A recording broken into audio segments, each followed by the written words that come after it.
Hey guys, welcome back to part two of the mid basses. As I said, I thought I'd separate it out because, as I keep stressing, bass lines are a rabbit hole, and you could spend hours and hours and hours on these. But what I wanted to focus on this one was, which I showed you a little bit of a lowdown on what we did on Anything Is Possible.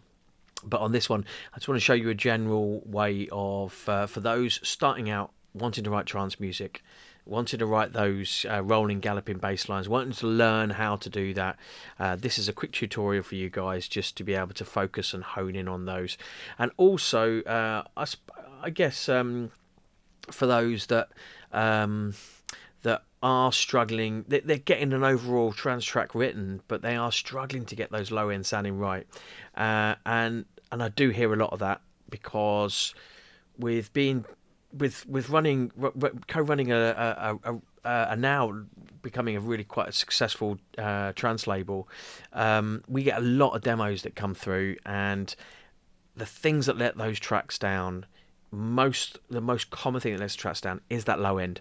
They don't have their sub right, and because they don't have the kick and sub right, they're then working off of a very bad foundation. The foundation's not right.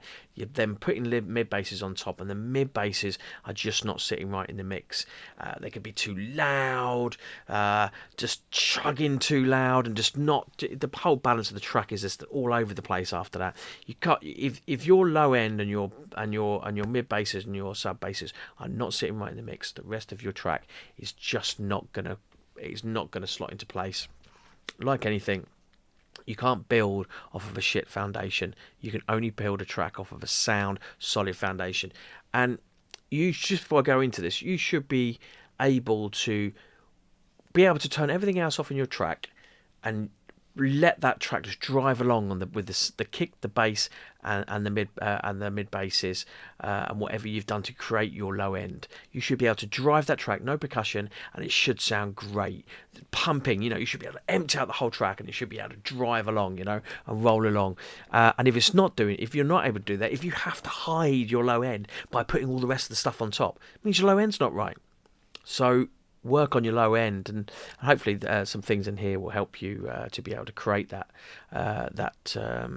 quite common rolling low end driving trance sound that you hear on quite a lot of the tracks that are out there at the moment that are being played out and that are on Beatport.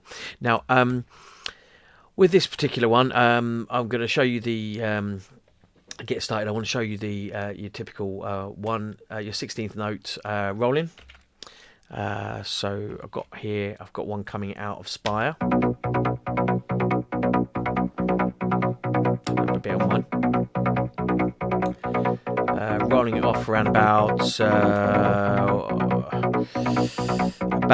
180 there. I've got a little bit of compression, punch parallel compression going on for me. That's what I like. That's my personal preference. That bit of saturation going on from FabFilter, like I showed in the previous videos. LFO tool, just ducking out a little bit on there, creating that sidechain effect on it, and a little bit of R bass sat in a nice bit of sweet spot in there from me.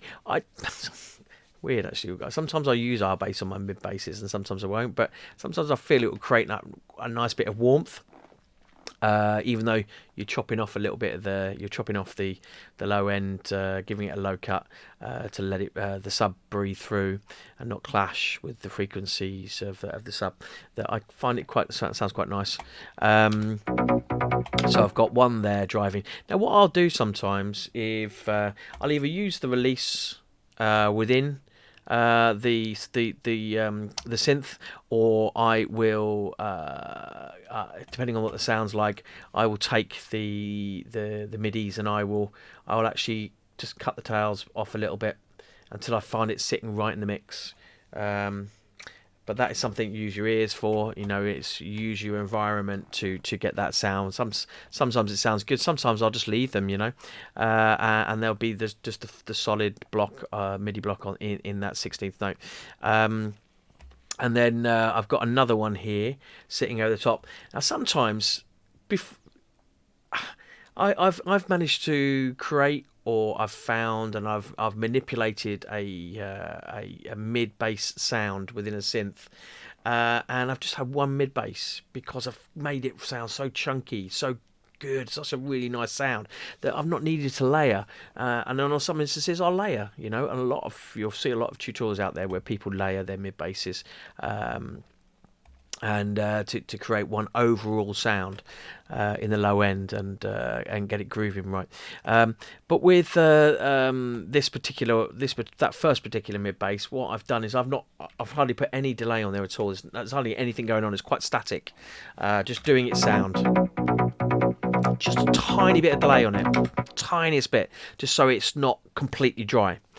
And then on the second mid bass, I've got a bit more prominent, a bit and drier. This one, there's virtually nothing on there at all. Just a bit of distortion on there within Silence. Not a lot of heavy amount on there, but together one sitting slightly on top of the other.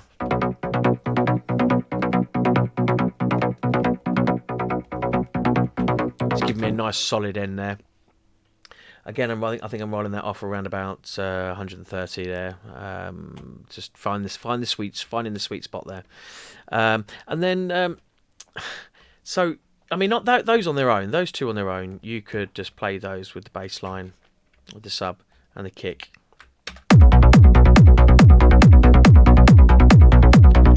And it's good enough, I say it's good enough, It works. It's rolling. It's nice sounding low end, that, you could just drive in, and then you can start to add your layers and create your track,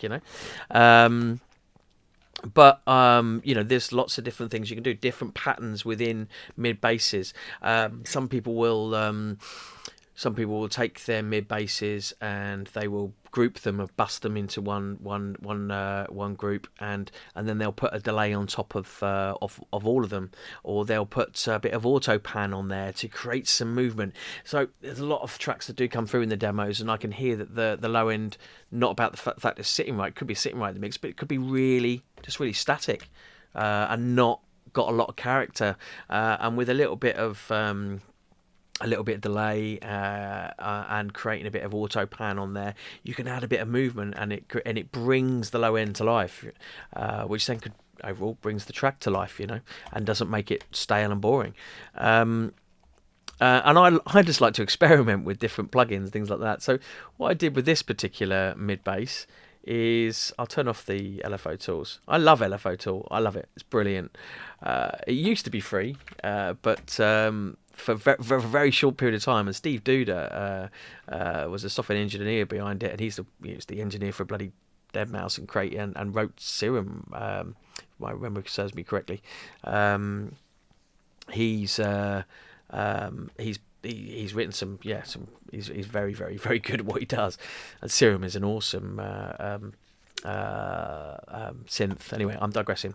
But yeah, it used to be free. It's not anymore, but it's not a lot of money. So if you want to grab a copy, then Xfer Records, I think that's how you pronounce it, is you can find that on the internet and go and grab it there. And OTT as well, another cracking but very very heavy plugin. But what I did here is I just put the mid bass sound onto one of the 8th note and hit it on the beat and on the off beats, so it sounds like that. Turn off. So with the kick, it's hitting on and off.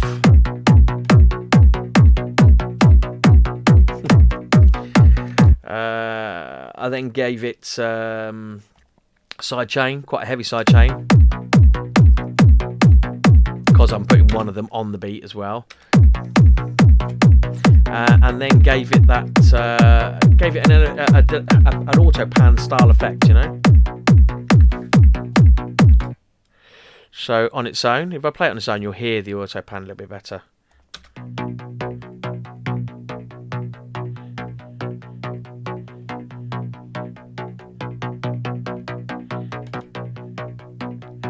If you can hear that. and it's bringing it to life. It's creating a little bit of character, giving it a bit of character. And when you put it with the other mid basses,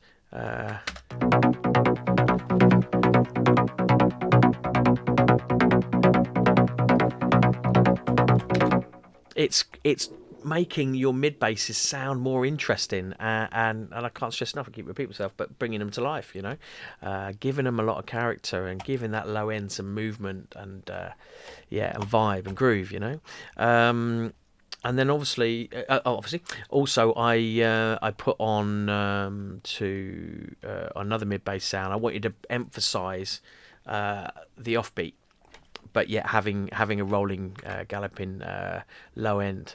So I put just one, play it on its own, just to emphasise the offbeat.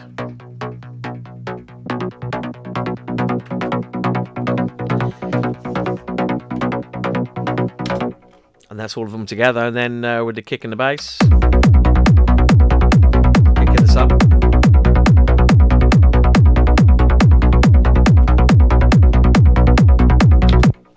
Drives, man, drives. Now, as I say, you can. These are quite sort of a simple layered mid basses that I'm showing you here.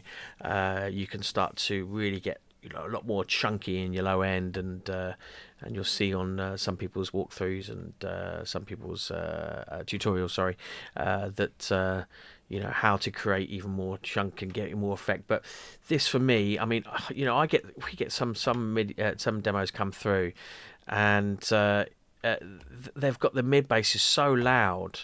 They've got them like that. You can hear them because the levels aren't right, and sometimes what can happen with that is the overall track is just overpowered by these really metallic-y sounding wide mid basses, and it just ruins the whole track. But probably what I guess is happening there is that they don't know their environment, they don't appreciate where the kick and the bass is sitting right in the mix, or they don't understand their headphones, so generally their environment. And that causes a problem, and then the levels are all out, and they think they're summertime. I've got a bloody fly here, right in front of my face, little bastard. But yeah, I can't stress enough, if your foundation, if your kick and your sub are not sitting right in the mix, then your mid bass, you'll find it hard to get your mid basses sitting right. And if you're then working with a really poor low end, then your whole of the rest of your track is just not going to sit right in the mix, and you will be fighting a battle. I'm not saying that you can't do it, but I'm saying I feel you'll find it really hard, and you really will be fighting a battle to get everything working right. And then you're getting frustrated, and then you're listening to it and you're referencing it against another track, going, "Why isn't my track sounding like theirs?" You've got to learn your environment. You've got to get your low end sounding right. It's paramount to a good track. And too often, I hear so many tracks that have got so much potential, and their low end is letting them down. So yeah, that's that's pretty much how I've would create an experiment with mid basses. I'll very, very quickly show you just a little bit of pattern. So in my track Sunshine, hopefully this will work with the kick that's in here. I'll just quickly check it in mid bass bus, the bass bus. Here you go. I'll put the bass bus in of Sunshine. It was a track that was great for me, and it got really well received, this track. But this is the bass lines, the bass bus.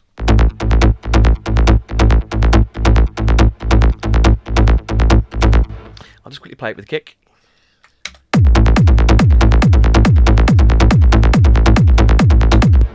I'm showing you this just to give you a little bit of variety of bass lines. So on this, I've got I put a drive on a rolling bass on the first one, and then on my next mid, I that's all it was consisted of, was this, and then I've got a pattern.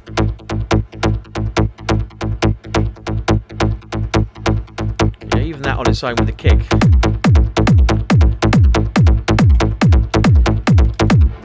Create a groove, create a drive, create a rolling effect, you know, just to get people moving. And don't have to just sit with, you know, bobba-dum, bobba-dum, bobba-dum, bobba-dum, like at every other track.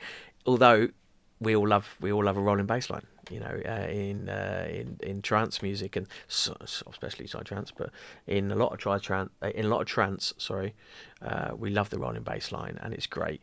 But adding some extra flavour and spice to it with moving around your mid basses can create such a lovely, bubbly, rolling, driving groove in the low end, and that's a really good thing, and that's what will make you stand out from the rest of the tracks, the thousands of tracks every week that go onto Beatport.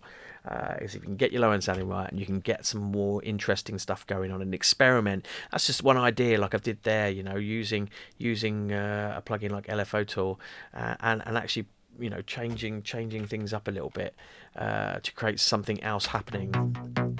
You know, that bouncing around your head rather than just going bump bump bump bump, or just dum. You know, it's, you know, you're bringing it to life. Try it. Have a go with that.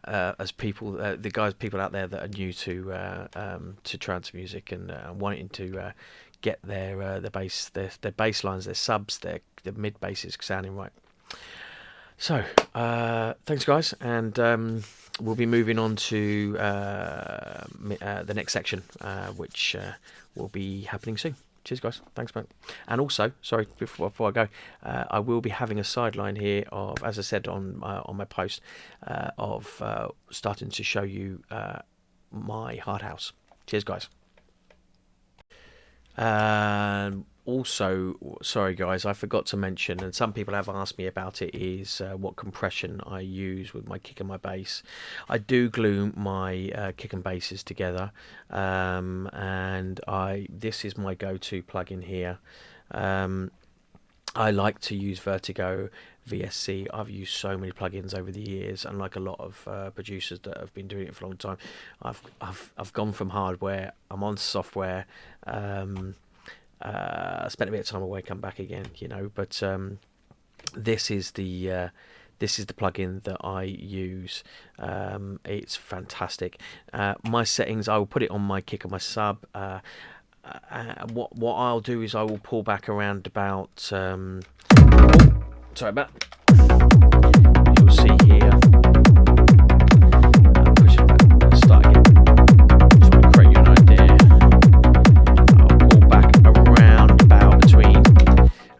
Between about 1 and 2. I'll never go low. I'll never dip lower than 2 dB, and then I'll give it a little bit of makeup just to regain what I'm gluing and compressing together. The overall thing that you're trying to achieve here is you're trying to get your low end, your kick and your sub all sitting nicely together in the mix, and creating like one overall low end sound, and sitting in harmony in the mix. And that's why they call it glue compression. You glue in them together to make them one. My personal preferences on this is I will have a ratio of around about 4. I will have an attack of 1 or -1 or -3, depending on the track, depending on how it sounds in my studio. But that varies between the two of those. But I'll stick with -1 or -3. And also I will have quite a quick release. I won't put it on auto. Some people do, some people don't. Again, you know, this is a personal preference thing on here on the release, but I want a quick release. Compression, you know, I want that compressor kicking back in again very quickly. So for me, it's a very short release for my compression on there. And I do find that these settings for me, and again, you know, you can use these in different compressors. It just glues the low end together. So I just want to add that to the end of the tutorial. Cheers, guys.